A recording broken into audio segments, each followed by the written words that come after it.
कहानी एक ऐसे घर से जहां शादी का माहौल है, लेकिन टेंशन और शांति इतनी कि शादी का घर किसी जंग के मैदान जैसा दिख रहा था। अरे जैसा मर्जी डेकोरेशन कर दो, पैसों की चिंता मत करो। इतना पैसा जब लड़के वालों को दे दिया तो फूल वालों को देने में मुझे क्या दिक्कत है? अरे धीरे बोलो ना, साफ लग रहा है कि फ्रस्ट्रेटेड हो। अरे तुम तो चुप ही रहो। एक बेटी संभाल नहीं पाई। सारा दिन मैं काम पर जाता था, सोचता था घर पर बच्चों को अच्छे से संस्कार मिल रहे होंगे, लेकिन नहीं, मैडम को तो अपनी किटी और फैशन से फुर्सत मिले तब ना। माँ चुपचाप वहां से चली जाती है। समझ में नहीं आता कि आखिर शर्मा खानदान में हो क्या रहा है। कल तक चिड़िया सी फुदकने वाली शीना की शादी यूं अचानक एक मोटे काले लड़के से क्यों हो रही है? शीना कमरे में हाथ में गुड़िया लिए बोलती है, मेरे साथ जो हो रहा है ठीक हो रहा है।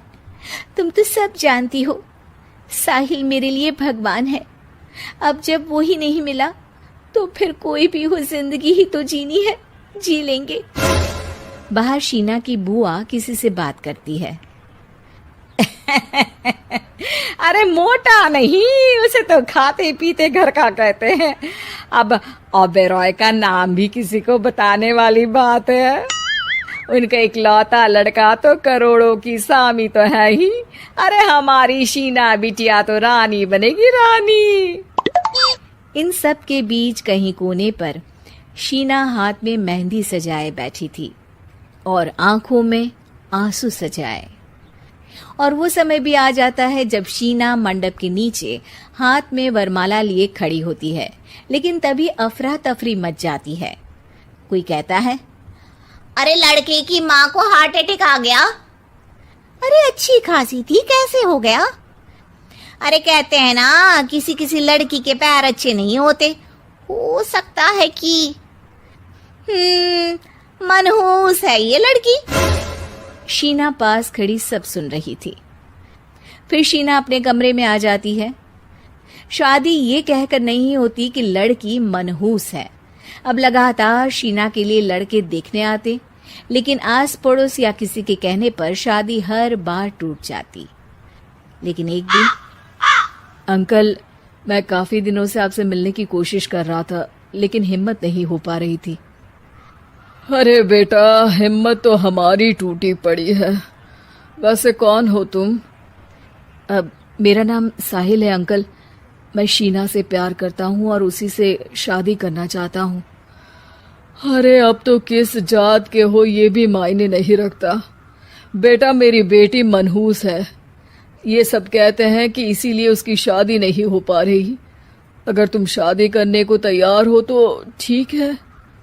शीना की शादी साहिल से हो जाती है। अगले दिन साहिल की माँ का देहांत हो जाता है और एक बार फिर लोग शीना को अपशकुनी कहने लगते हैं। अरे खा गई दीदी को ये। अरे क्या जरूरत थी साहिल किसी मनहूस को घर लाने की? पर बुआ, माँ की तो तबीयत पिछले कई साल से खराब थी। डॉक्टर्स ने जवाब दे दिया था। क्या पता ये भी उनका सौभाग्य हो कि वो बहू का मुंह देख पाई। अरे बहू का मुंह देख पाई, या ये कह लो कि बहू का मुंह देखते ही स्वर्ग लोक सिधार गई। खैर, हमें क्या, घर तुम्हारा है, हम तो चले। अब शीना को खुद पर ही शक होने लगता है कि कहीं सच में वो अपशकुनी तो नहीं। साहिल, हम दोनों की शादी नहीं हुई होती तो अच्छा था। देखो ना, कैसे पहले मेरी शादी टूटती थी और अब तुम्हारी माँ भी। अरे ऐसा कुछ नहीं होता शीना, अपशकुनी वगैरह कुछ नहीं होता। ये सब तो ईश्वर के खेल हैं। वो शादी तुम्हारी इसलिए टूट गई क्योंकि तुमको मेरी पत्नी बनाना था, और माँ का जाना तो तय था। वो काफी बुजुर्ग थी, साथ ही एक ऐसी बीमारी से जूझ रही थी जिसमें डॉक्टर्स भी उन्हें नहीं बचा पाते। शीना साहिल की बात सुनकर तसल्ली कर लेती है और वहां से चली जाती है। अगले दिन, शीना, अरे ओ शीना। क्या हुआ? उफ, कहीं फिर मेरी वजह से कोई नुकसान? अरे नहीं नहीं शीना, तुम जानती हो जिस प्रॉपर्टी के केस को हम बरसों से लड़ रहे थे उस पर फैसला आ गया, वो भी हमारे हक में। अब हम करोड़पति हो गए शीना। शीना शांत रहती है। अरे क्या हुआ, करोड़ पत्नी बनकर तुमको खुशी नहीं हुई? शीना की आंखों में पानी आ जाता है। चलिए जी, कुछ तो अच्छा हुआ मेरी जिंदगी में आकर आपके साथ।